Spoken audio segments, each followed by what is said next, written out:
Peace and blessings to you. Welcome, welcome, welcome. Welcome to What's on Melody's Mind today. I am Melody Jr. Yeah, you heard it. I said it, Melody Jr. My daddy said to my mother, I want a junior. And she said, what if it's a girl? He said, it's a junior no matter what. So, yes, I have the exact same name as my mother. Yeah, and even though I've been married before and married again, I still have my maiden name because that's the only way I can truly be a junior. So yeah, I'm Melody Jr.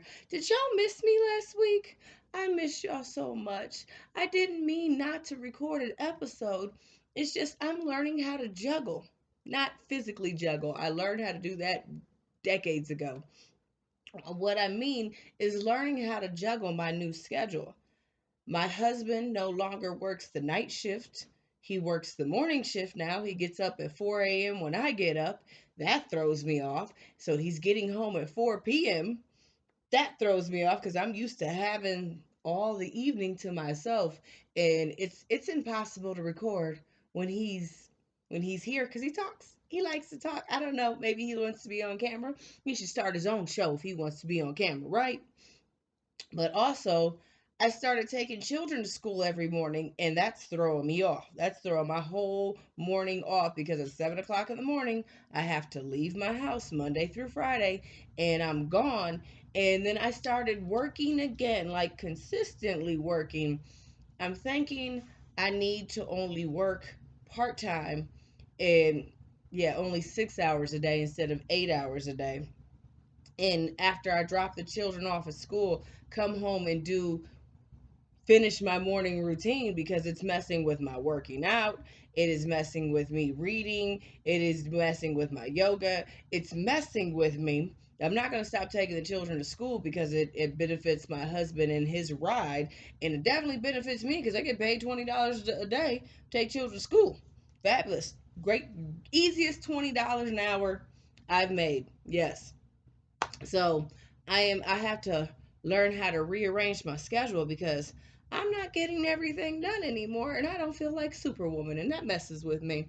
But that's my problem, not yours. I missed you. I really did. I really did. Last Tuesday, I had all intentions of doing my video that evening, but my husband and we went out and we delivered food to the homeless. I do that 5 days a week, but that day I took him with us, and when we got home, I made dinner and I told him, I said, no, I'm going to get up. And I laid down on the couch after I finished eating. And I said I was going to get up because I had to clean the kitchen and everything. And I was planning to record a video after I cleaned the kitchen because we passed out at 7, 8, 9. I think it was like 8ish that day, maybe 9. And we passed out. I remember, well, I passed out. He went to bed. I woke up like at 12:17 exactly. Took my girls outside to the restroom, came in here, cleaned the kitchen, and was just like, oh Lord, I got to figure out how to get this situated. My schedule's all out of whack. But what's on Melody's mind today? Today's episode is titled, I'd rather be homeless than a whore again. Yeah, I know. Where do I come up with these things? I actually thought of this title years and years ago while I was homeless. I know. How did I become homeless? Let's dive into that. So in 2017, I know, just 4 years ago, 2017, I was working at a factory. I had got my own house on, I would say, the east side of Cleveland, not EC, but the east side of Cleveland off of Harvard and 151st. I know, right? It's not like I live there anymore. And I was doing good. I was doing good. Then apparently Carter had a problem with me being extremely strict and expecting people to work for a living instead of come to the job and just play around. So yeah, I got fired for being mean. I know. I love it. I love it. I love it because I really got fired for being mean. Haters gonna hate is no. I expect people to work. I work hard for my money and I don't play around when it comes to my money. Apparently other people do too. I mean, other people do. I was a supervisor there at that time. So I lost my job. I started working at a strip club. I know, I know. Because I lost my job, and then the guy who had been dating for, yeah, it was like a year. It was a year and a month. So the guy had been dating for 13 months. He decided he wanted to break up with me out of the blue because he's a psycho as far as I'm concerned. And so that had me all messed up in my head, all messed up in my head. I know I'm going to church, I'm loving God, I got this beautiful job, I got this beautiful house, I'm getting my life together. Then I lose the job and I lose my boyfriend, and I'm just like, God, what? So it threw me back. It threw me back because I didn't completely understand spirituality and how God works at the time. So I end up being a stripper because I'm like, I just need to pay my bills. I need to pay my bills. And with my record, people don't like to hire me. I got a record. I really have a record, and it stops me from getting jobs. Like, seriously. And I wasn't just not going to pay my bills. So I end up with a face like mine and a body like mine. It's easy to get a job at a strip club. I've had them several times. I can do it anytime. I'm never going to do it again. I'm just saying they hire me. Like, so I started working at a strip club, and months later, my baby sister, who I love dearly, don't like her that much, but I love her dearly. Don't talk about her, I'll kill you. She ended up going through some things, and she lost her house.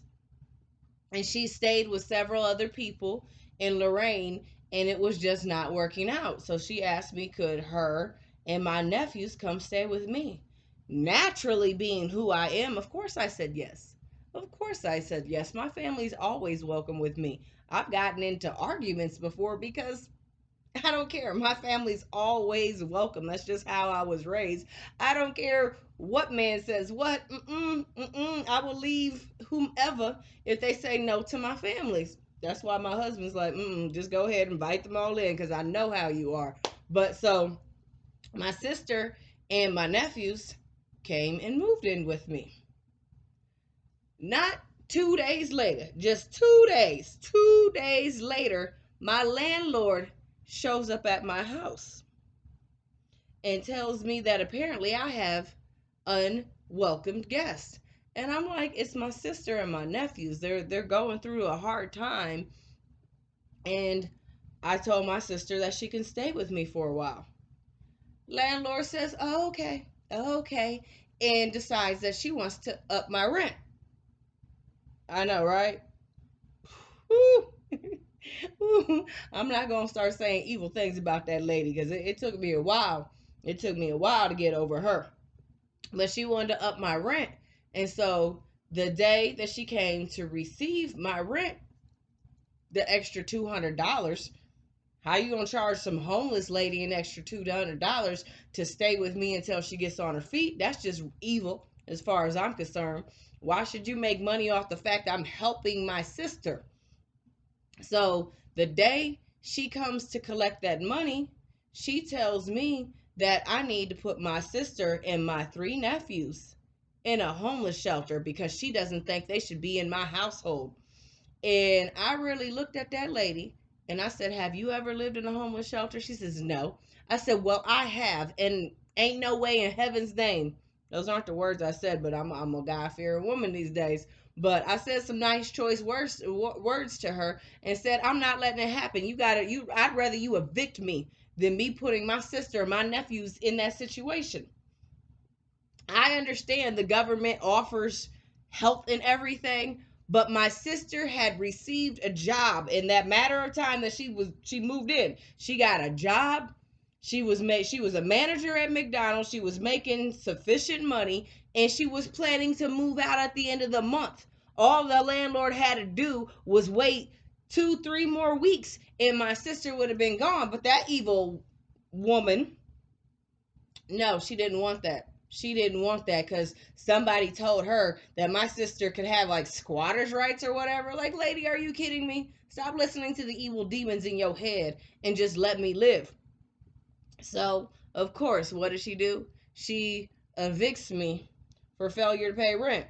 She was going to evict me either way. So I wasn't going to give her rent money either way, because you don't want me, you don't want my family here. You want me to be mean. You want me to go against everything I believe in. So no, no, no, no, no.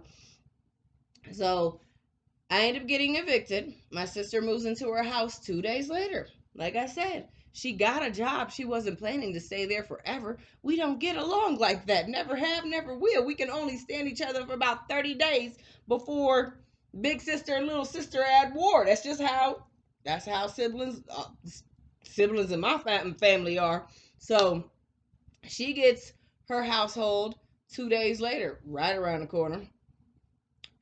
On the other hand, I moved to a hotel literally walking distance, maybe 10 minutes away from the strip club that I was working at, because at that point in time, I did not have a license and I did not have a car, and I was paying $700 a month with Uber and Lyft. I know, right? Just to get to and from work. So I'm like, no, I'm going to stay there. And it was, the hotel was like $40. That's what I was paying for Uber and Lyft every day. Like I was paying like maybe $40, $45, $20 there, maybe 22, 23, $25 back depending. So I decided to stay at the hotel, and instead of me moving into a house and still having to pay transportation, paying for a house in transportation off a strip club salary. I mean, it's possible. It's possible. But I didn't want to do it. I didn't want to do it. So I moved into a hotel and concocted a plan. I told myself I didn't want to be a stripper no more, because I didn't. I didn't. The stripper was only until I could figure out my next move. So I told myself, if I get my license back, because I hadn't had my license in 14 years, I didn't need it. I didn't drive. I got into a car accident when I was like 21 years old because I fell asleep driving, coming home from the strip club, and got hit on the turnpike. Praise God that there was no damage to me or the car. Just the semi clipped my bumper and spun me around, and I woke up like that and saw the semi just driving off. I know, right? So I didn't really have a fascination for driving because of that incident. But I told myself I need to get over my fears. It's been years. I had driven several times after it since then, so I might as well just get my license and get my life together. So it cost me some money to get my license back, like, because I had some bills. I had some bills. I had like several warrants and such, and tickets. No, tickets, not warrants. I had several tickets that I had to pay for. So it cost me over $1,000 to get my license back. And the day I got my license, I remember being on the phone with my friend, who's the one who told me to start this channel. I know, I love him so much. I've known him since I was like 11 years old. He is so inspirational to me. But he told me, I told him, I was like, look, man, if Enterprise lets me rent a car tomorrow, I'm renting a car and I'm getting out this hotel. Like, seriously. So I go to the car rental place the very next day after I get my license, and I rent me a car, and they gave it to me. And I was just like, what? So I went straight to the hotel, packed up everything in there, checked out that hotel, and said, deuces. Like, so that next week, I'm working, I'm dancing, I'm working, I'm dancing, and I'm like, all right, I got my license. Now I'm saving all the money from working, and I take that and I buy me a car. I buy me a Dodge Caliber. I was so happy. Yay! Like somebody approved me to buy a car off of just being a stripper. Like usually people are like, well, we need to see proof of income. Proof of income, nothing. Here's my money. That's my proof of income. So one little ghetto car lot gave me a car. I'm thankful for them, but also they were so much trouble. They were so much trouble. They really were. They really were. They sold me. I found out later that they used to buy cars from Pittsburgh that had been in car accidents, and they would take them back to Cleveland, do minor repairs on them, and sell them. And those cars really weren't ready to be on the street. I had to put over $7,000 into that Caliber, and it still broke down on me a year later. Engine just, I know, right? But we're not here to talk about the Caliber. But so I got me the Caliber. My mindset is, if I have me a car, I can start working with what was that? Uber and Lyft. I wanted to drive for Uber and Lyft because it's great money. It's great money. I know it's great money because I paid great money to take Uber and Lyft.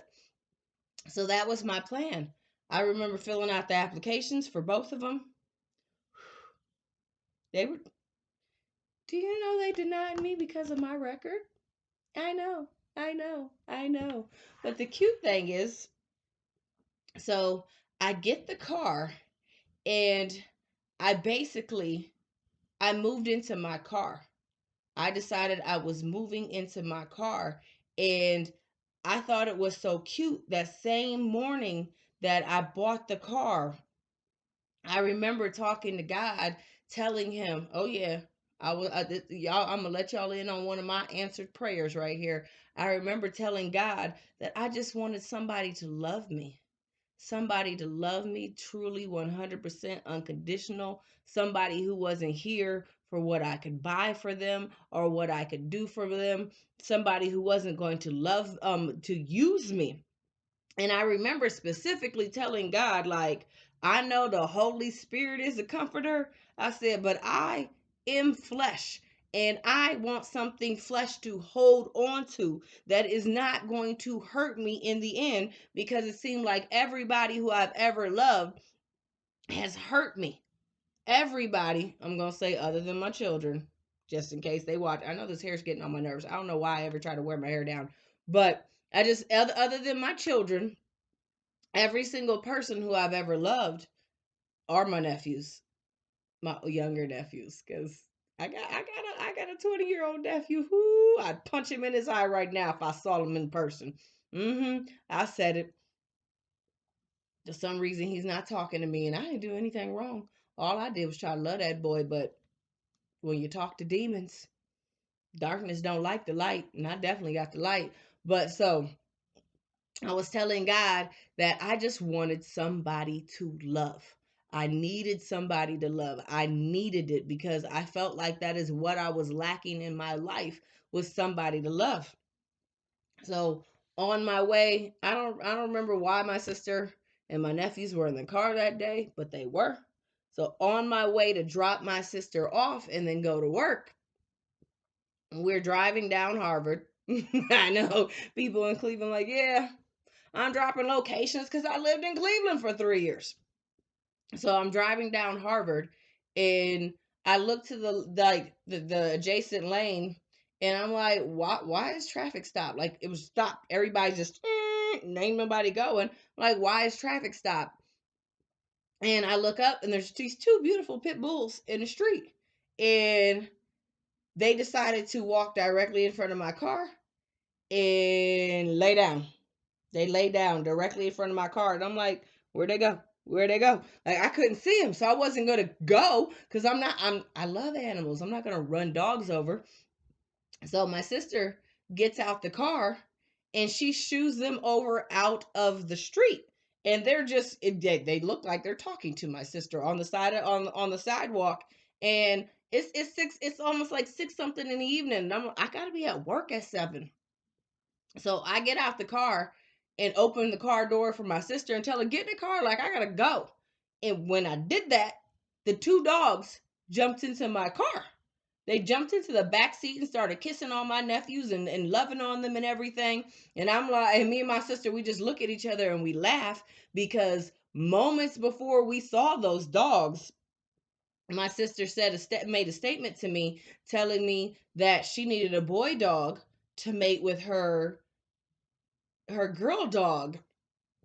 And it just happened to be that one was a boy dog and one was a girl dog. So we laughed like, well, God gave you the answer to your prayer. And I laughed and I was like, well, apparently God gave me the answer to my prayer because now I got a girl dog. I still have Precious to this day. I love her so much. She's so wonderful to me. She's so wonderful to me. God knew what he was doing when he gave me that dog. She became my emotional support dog. I cried on that dog so many times. She hugged me. She loved me but so a few weeks later after me finding Precious, oh yeah, and Precious used to come to the strip club. I mean, she's sitting in the parking lot in my car, but before there were customers, we'd be out on the patio. I know because our strip club had a patio, and she'd be kicking it with the boss and the bartender and stuff like that. Like, yeah, Precious was welcome at the club. And so a few weeks later, I go camping. Right? I know. I love camping. I'm that half white girl who still loves camping, even though I'm black and most black people just are anti woods. I'm half white and will walk right into the woods at nighttime with my knife, though. I ain't no dummy. Like, so I took my nephews camping because I told them I wanted them to get in touch with their quarter white side because their mother's half white, just like me. We had the same mom, so the same dad, but they had black dads, so they're a quarter white. So I'm like, I want y'all to see the white side of our family because your mama's not ever gonna teach you anything but blackness. So let me teach y'all a little bit of being white. So I take them camping, and of course, the day I'm supposed to drop them off, my sister decides to tell me that she's working late, so I have to drop them off late. I literally drop my nephews off and drive straight to the strip club, and I go to work. I had I had me a sugar daddy at that point in time. So seriously, I had me a sugar daddy, and yeah, I did. I did. I really did have a sugar daddy at one point in time. I know. I told my husband about him recently, but I told him I needed gas for my car because every time I needed gas for my car, we would just go to the gas station and he'd fill me up. This time he told me he was like, "Well, I'm just gonna take your car and go fill it up myself." And I'm like, okay, whatever. Because this man, he's definitely paid a lot of money for this car. He definitely paid a lot of money for this car. So I didn't mind him taking it to the gas station to fill it up because it was literally like right at the end of the street. So he comes into the club. I give him my keys. And 20 minutes later, I am being asked to step outside the strip club by an officer. Yeah, I know, right? I'm almost butt naked. I'm in a thong and I don't remember exactly what I had on, but I put on my blazer because I was just that classy stripper. I had a blazer. I wore a blazer because I be cold. I be cold, and it's still cute because it goes to that V, so it showed everything that it needed to show, and it stopped right at the bottom, so it showed everything that it needed to show while I was sitting down. But of course, I didn't dance with it on. So I was told by the officers that they pulled my sugar daddy over because my car needed a front wheel alignment. Like I said, the people who I bought the car from, that's Precious. She's making noise. She likes to be heard in the video. I can't wait till I move. And so I have my own office. I currently shoot my videos in my dining room. My desk is in my dining room. I know I cleaned off everything off my dining room and closed the curtains to try to make it look a little bit more professional. But when I get my office, it's going to be extremely professional. I'm going to be able to close the door because the dogs like to make noise when they know I'm talking to my laptop. But so the officers tell me they pulled Bob over. Oh, well, I said his name. Okay, Sugar Daddy's name was Bob. Y'all don't need to know his last name. It's not like y'all gonna find him. But so they pulled him over because the car needed a front wheel alignment, and they saw him come from the strip club because the police station is literally across the street from the strip club. If that ain't entrapment, I don't know what is. So they thought he was drunk because he didn't know how to drive with the car not being aligned. So they pulled him over, and I don't know what cockamamie story this man told them, but They were under the impression because he was some older white man. He was like in his 70s. He was old enough just to, he might be dead not by now. But because he was an older white man and they ran my plates and found out my name, and my record says I used to be a hooker, that they thought he was my John. He told him that was not the story or whatever. And they're like, okay, whatever. Can we search the car? All black people know you ain't searching my car. You ain't got no reason to search my car. You ain't gonna search my car. If you want to search my car, if you had legal right to search my car, you wouldn't be asking me. But this old man, because I guess he didn't know or he was scared, he says, yes, go ahead, search the car. They search the car and they find a marijuana pipe. I know. So I am being charged with possession of just the pipe, whatever that charge is or whatever. And because of the fact that they saw him leave the strip club with my car, now I get fired from the strip club. I know, right? How terrible. How terrible. So I get fired from the strip club. And now, like I said, I'm living in my car. Now I don't have any income other than Bob, and I'm really upset with Bob for telling the cops that they could search my car. I'm glad they didn't find the cocaine little pipe, because I had one of them little things that you just little, yeah. They didn't find that, but they definitely found the marijuana pipe. They didn't find any drugs because I did them all. Like, but so I moved into to the park. I basically moved into the park. I would be there from 6 a.m. in the morning until 11 p.m. in the evening because the park closes. So from 11 p.m. to 6 a.m.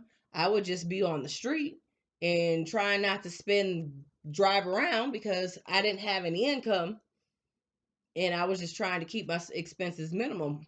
Yeah, so I remember being in the park one day and I'm getting tired of watching TV on my phone. I know my phone became, ooh, it's all greasy. You see fingerprints. It became my TV. Just that little. I used to just sit in the park all day long and watch TV. And apparently one day I get to praying. I know back then I didn't pray all the time. I prayed sporadically, and I get to praying because I've been denied by Lyft and I've been denied by Uber because I have assault and battery on my background. And so I don't know how I stumbled upon, what was that called? Postmates. I do not know how I stumbled upon Postmates. I'm just sitting there. Maybe I was looking through my phone trying to figure out jobs you could do out of your car, like, because not a lot, now obviously not a lot of people want to hire me. So I fill out the information for Postmates, and I do not recall.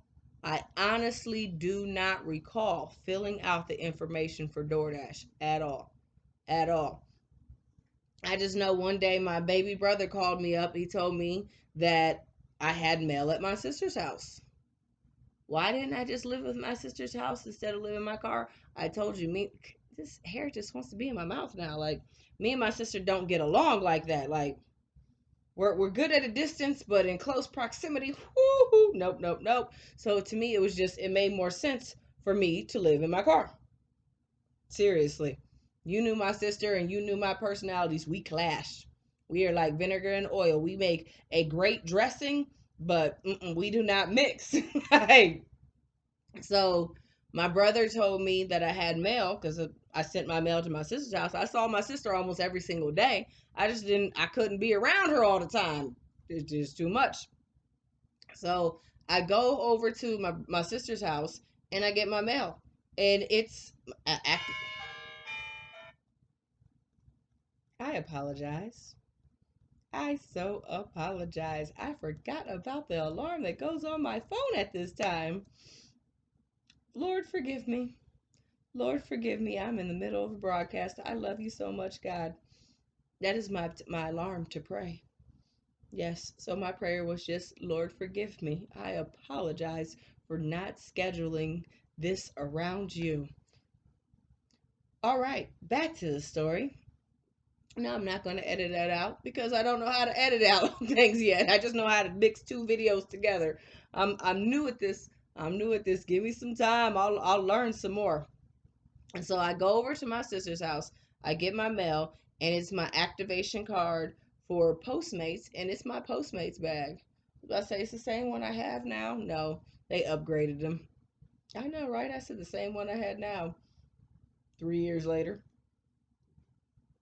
So I started working Postmates that very same day because I was just like, "What? You mean I could ride around picking up food, dropping off food, and they gonna pay me?" Oh yeah, it was on and popping. I didn't really understand it to full capacity, but I was trying to figure it out. I was trying to figure it out. I remember a few days later, got a flat tire. Got a flat tire. I am in the park. I don't know how I ended up in the park with a flat tire. As I didn't get the flat tire in the park. I messed up the tire. Yeah, I messed up the tire and it was parked for a few days because it was in the process of becoming flat. Like the tire was just disintegrating, and I was just not smart enough not to drive on it. I mean, I couldn't drive on it either way. And I drove on it because me and my friend got into an argument. The girl who was helping me at the time, we got into an argument, and I rode to the park like, forget you, I'm done. Like, and so I'm in the park, and it's like 3 o'clock in the evening, and I don't know what to do. The tire's completely flat, and I don't have a spare, and I don't have money for a new tire because I just started working with Postmates like days prior, and I hadn't received my first pay. So what do? I call Bob. I call Bob. I know I went like 3 weeks without talking to Bob, and now I have to call Bob and tell him like tell him some sob story so he can come. He came to the park. He got my car triple A'd to the mechanic, and then he spent like $3,600 on getting that car fixed. Yeah, right. $3,600 on getting that car fixed, and that wasn't even everything that needed to be fixed on that car. I told you, them people ain't right. Them people ain't right. I don't remember the name of that car place. It's probably still in my Google. That's the first time I wrote a review on Google. Ooh. Mm-hmm. So he takes my car to the car place. It's there for about a week. He gives me one of his other cars because, like I said, Bob's an elderly white man and he has money. So he gave me his Pilot.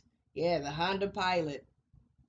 And I'm riding that and I'm driving that. I'm postmating. He's filling up my tank for over like a week until they finally fix my car.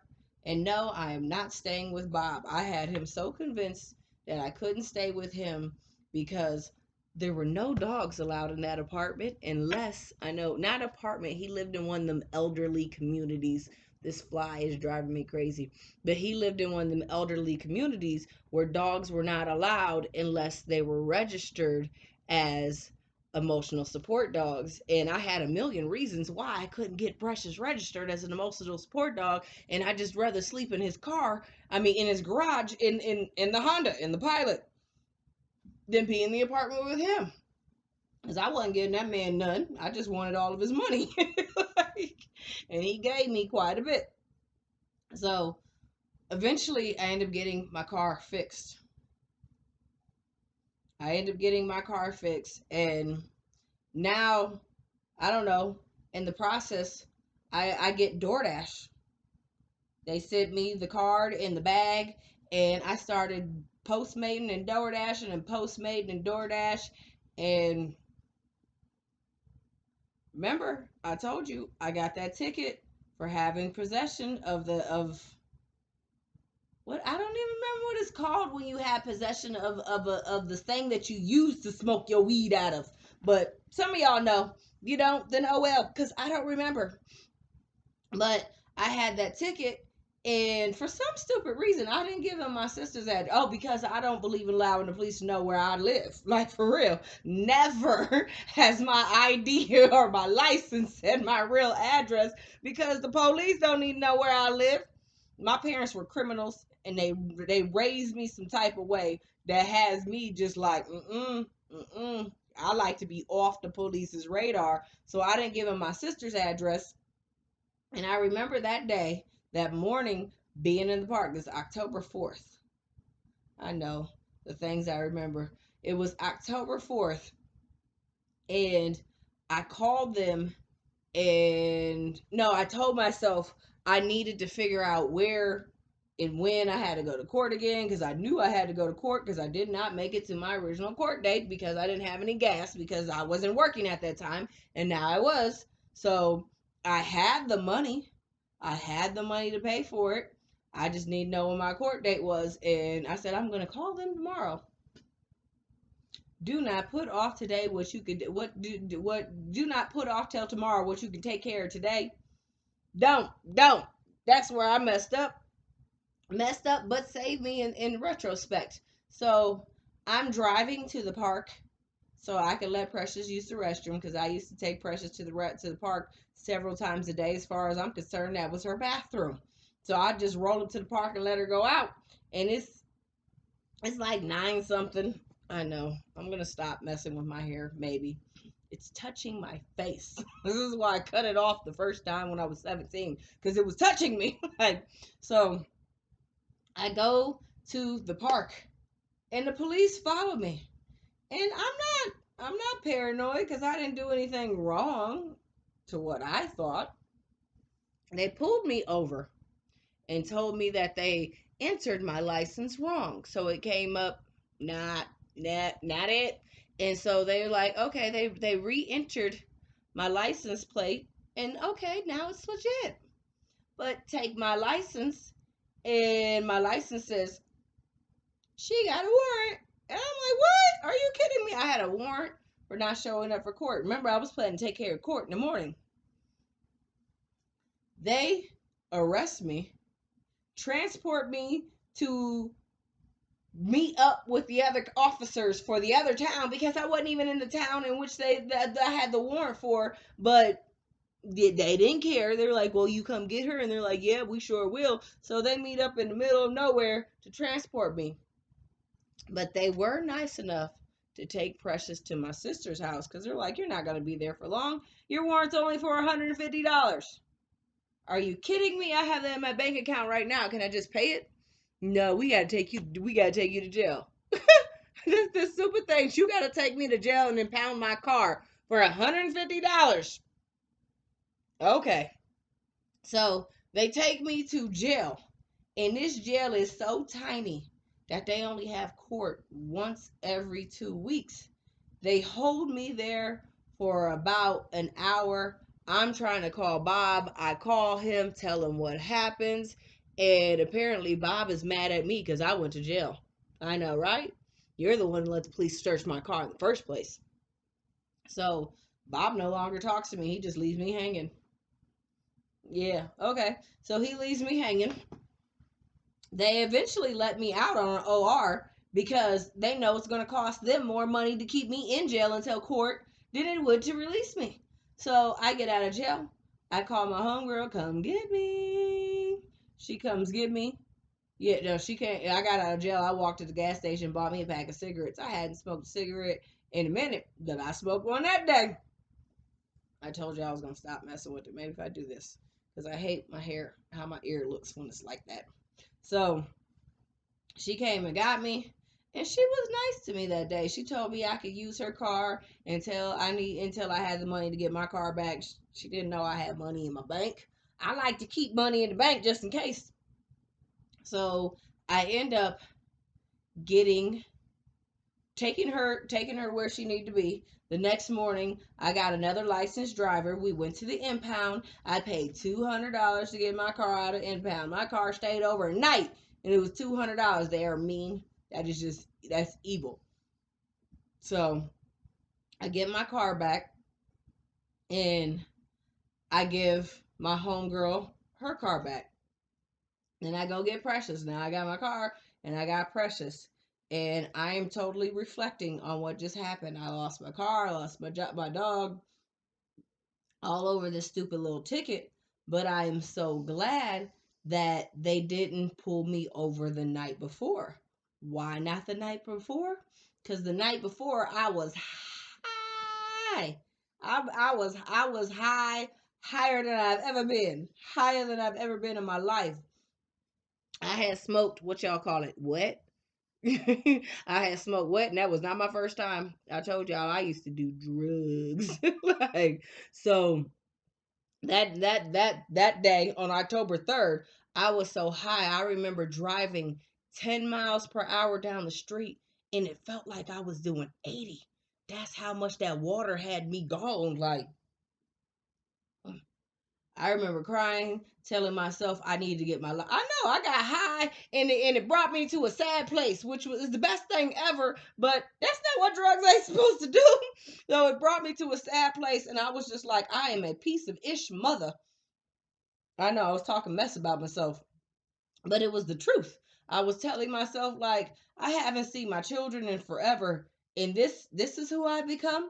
I'm not, and I'm living in my car, and I'm doing drugs, and I'm homeless, and I'm just my life is not together. I know I'm sticking to my chair because I have a dress on, and apparently I'm not on my dress. I'm on my bum, and so I'm crying while I'm high off this water, and I'm just like I can't live this life anymore. I hate this. Like, no. I got a ticket for marijuana, and now the water had me just like, no, this is not who I want to be. So when I got arrested, I was just so glad that it wasn't the day before, because then they would have took my license and my car for real. Then where would I have been?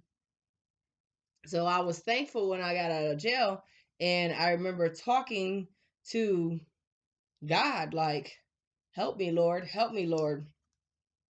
This was in October, right? October 4th. Now it's October 5th because it's the day after I got arrested.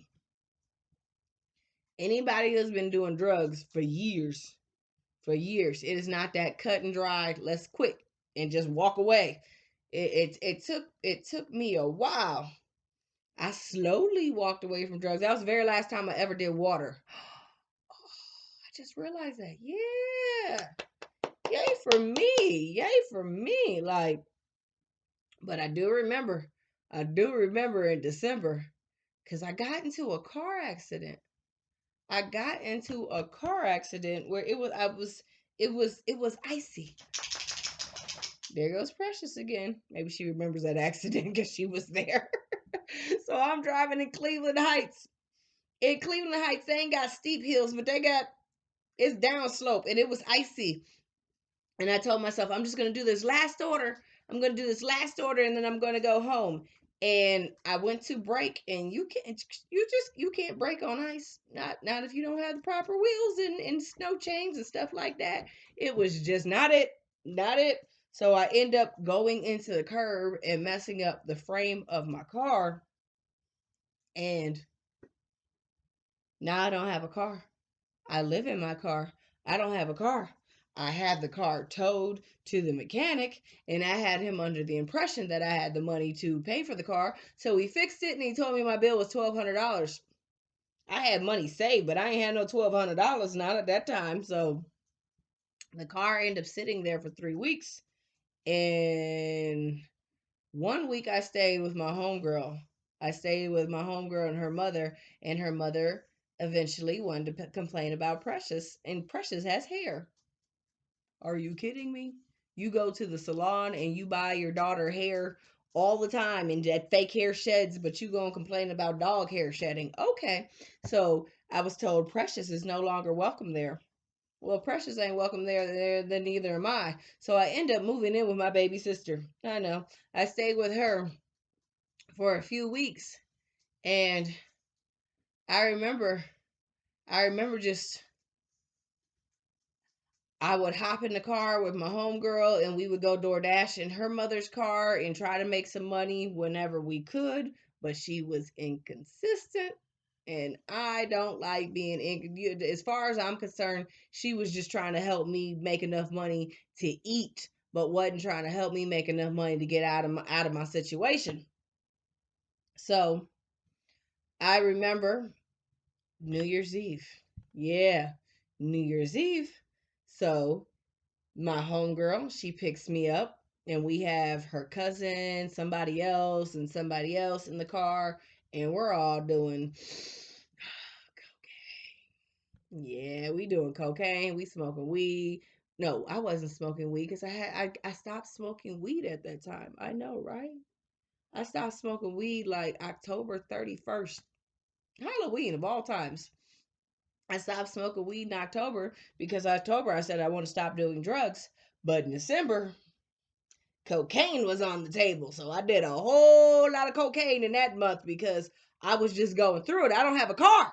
I don't have a car, and now I'm just so destitute that I ended up doing cocaine to take out cocaine, take me away. And it did. I remember driving to one of my court hearings or whatever, one of them times I had to go pee in a cup, and we still I don't give a what. I'm driving on the highway and this girl's cutting up cocaine and puts it on her license, well, on her debit card or whatever. And I did cocaine while driving on the highway. She's like, I'll just hold the straw. You just, yeah, which cocaine is a heck of a drug. And it'll make you do some dumb stuff. So, yeah, New Year's Eve, I'm doing cocaine, I'm drinking, we're partying, and we're about to go downtown. And I just look at her, I said, no, take me home. Take me home. I don't want to be around you people no more. I really did. I was just like, take me home. I do not want to be around you. I want to be with my family. I know that don't even sound like me. So she takes me back to my sister's. And my sister, she's smoking her drug of choice, which is weed. She loves marijuana. So she's sitting there on the couch smoking her weed, and we're watching TV. And I told her, I said, let me hit that. And she looks at me like, what?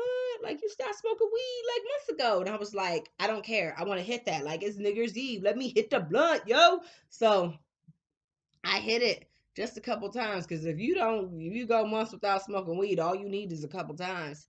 And we did the countdown 5, 4, 3, 2, 1. Happy New Year! And now I'm dizzy. Now I'm dizzy. I'm just like, oh my goodness, cocaine, alcohol, and marijuana. It messed with my head. So I lay down on the couch. Lay down on the couch like I'm a straight up amateur. And she was taking her children to bed, and she got ready to turn the TV off. And I told her, I said, no, don't turn it off. I needed it in the background because I don't want to be in my head. I need something to distract me from my thoughts. And when she was like, okay, she's told me good night and walked out the living room. And I remember that echoing in my head that I needed to be away from the thoughts in my head because I wasn't happy with myself. That moment right then and there, I started praying again. I know in this episode, we're mentioning a lot of prayer. I started praying and I told God, I have tried I have tried repeatedly to stop smoking cigarettes, to stop smoking weed, to stop doing cocaine, and alcohol was not really an issue with me at the time. I was never an alcoholic. I just liked to drink. It wasn't I was not an alcoholic. I just liked to drink. I still don't have an issue with alcohol. I've only had one beer all year. Like, so alcohol wasn't an issue with me. I was just like, I need to be off drugs. And I told God, I know I can't do this off of my strength. So I'm going to need your strength to move these mountains out of my way so I could be sober for real. Because my son just turned 18. Remember, I lost custody of my children. My son was 10 years old when I lost custody of him, and now he's 18. And I'm living in my sister's basement. I just want to be a good mother to my children, but I'm so depressed and these demons keep on attacking me and I keep on inviting them in. So Lord help me. Lord help me. So that day I decided to be off of drugs. I gave them up. I gave them up and walked away. Really, really, it was just that easy. I was just like, "No, God, you got to help me." But then I told him, I was like, I need you to help me to stay off these drugs. So I end up pulling a little fast move to get the money I needed for my car. I'm not about to tell you what that fast move was because it was completely illegal. It's as simple as that. It was completely illegal. It wasn't me hoeing. No, it wasn't that. It wasn't that. And I forgot to tell y'all why I call this episode I'd rather be homeless than be a whore. Because I remember all these times that I was homeless during this whole time period, saying to myself that if I would just sell my body, I could be out of these situations. I could easily, an apartment in Cleveland cost $1,200 to move into. I could make that in a day. I have. I've made it in a day several times. I'm like, I could easily just there's a track in Cleveland. I ain't about to tell y'all where it is, but I could easily go on that track, go make some money.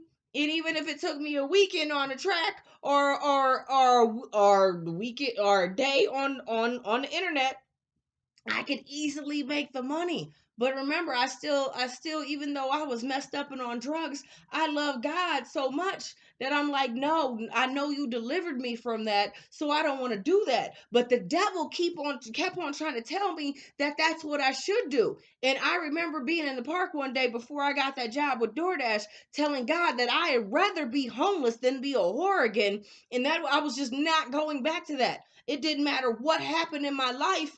I was not going back to whoring. And I really felt like God was like, okay, let's test that theory. Yes. All right. Back to the story. So I told God I needed him. I needed him to help me. So I busted a move and did some illegal things and got the money for my car. Because I told you I used to be a criminal. Just because I stopped whoring didn't mean I stopped all illegal criminal activity, because I wasn't there yet. This was a couple years ago. This was still, we're going on three 3 years. Yeah, it's only almost been 3 years. So I got my car, in that very first Sunday of me having my car, the very first Sunday of the year, me and my nephew, we go to church. We go to the Word Church in Cleveland, Ohio. And this is our third time being there, because we went twice before my car broke down because God, I told you I got off drugs. I stopped smoking. I stopped smoking marijuana and I stopped smoking cigarettes. And God was calling me. He was calling me. So I was trying to. I was trying to. I was trying to get my life together. But January 6th, or whatever that year was, 3 years ago. So January 6th, my nephew and I, we went to the Word Church. I remember exactly where we sat. The Word Church in Cleveland, Ohio on South Miles. Yay, yay. My West Coast came out. Like, but we were there, and during altar call, pastor calls anybody who wants to come join the church or come back to Christ. And I talked to my nephew, like, I know my nephew was 9. I'm having grown folk conversations with my nephew. You do not know my nephew. That boy is anointed. He's anointed. He helped me. He helped me so much. Spiritually, he's helped me. So I got issues. So he's my emotional support person in the church. Yeah. We both go join the Word Church that day together. I am so thankful for my nephew for holding my hand. Yeah, I needed a child to hold my hand because the devil and the demons that had been possessing me and talking to me, they had me afraid to even be in church. I really thought at a point in time that I'd catch on fire if I walked in church. Remember, I was a big whore. I was a big whore, so I had issues with the church. So we joined the church, and I remember asking God, like maybe a few weeks later, like, I am too old to be saying oops. Like, what do I have to do to never go back to that life? Never, like, to just fully be committed to you. And I remember him telling me about fasting. Oh yeah. And it got to the point where I fasted every 2 weeks for over a year because I needed to kill my flesh and strengthen my spirit. If y'all don't know what that's all about, watch my other show called Spiritual Soul Food. Hashtag on YouTube, Daily Spiritual Soul Food. And I'll tell you all about my spiritual life, because I got a whole nother show where I read the Bible every day. Like, I know I'm up here doing big things, right? So I joined the church, and I mean, I fully joined the church. I'm there every Wednesday and every Sunday. I went to the little P2P classes, and I graduated. And then they told me I was supposed to join a ministry, so I was just like, okay. I joined the ministry, and that ministry told me I had to take this one class to be in that ministry. So I take that class, and that class had me go and shadow another ministry. And I end up joining that ministry. I end up joining the evangelism ministry. It's called the street team, but I end up joining the evangelism ministry because these were the steps. And so happy, because that's what I do now. I'm such a professional evangelist. That's what I do. So, but I'm still living in my car. I'm still living in my car. Remember, I told you my son turned 18, and I remember getting a call from my brother. I know I just put him in this episode.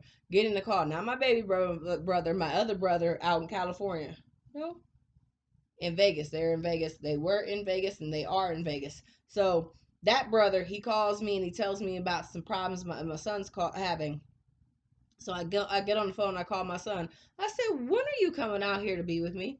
He says, "Whenever you buy me a ticket." You ain't said nothing but a word. Remember, I told y'all I keep some money in the bank. I ain't balling out of control yet. No, I'll never be balling out of control. I'll be balling in control, not out of control, because I'm fiscally wise these days. So I ordered him a plane ticket that night. That night, and I told him, I said, "I'm living in my car, but it's better than the situation in which you're currently in."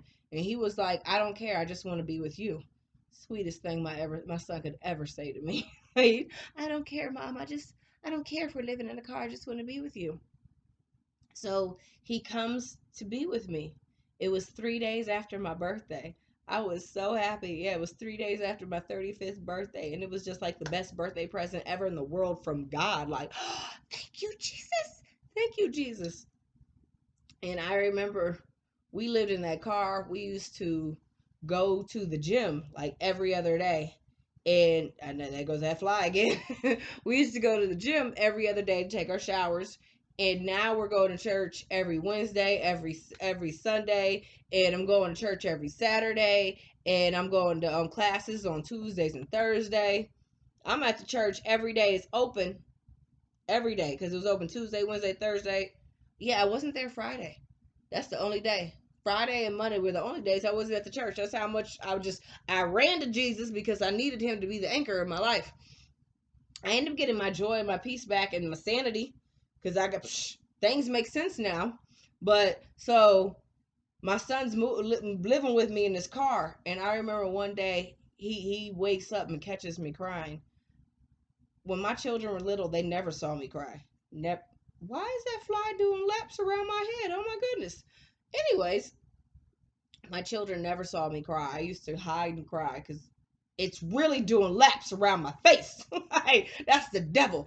But anyways, I used to hide and cry because my grandmother, she used to pick on me every time I cried. So I didn't like to cry in front of people. And I never wanted my children to see that mommy was less than strong than what I portrayed to be.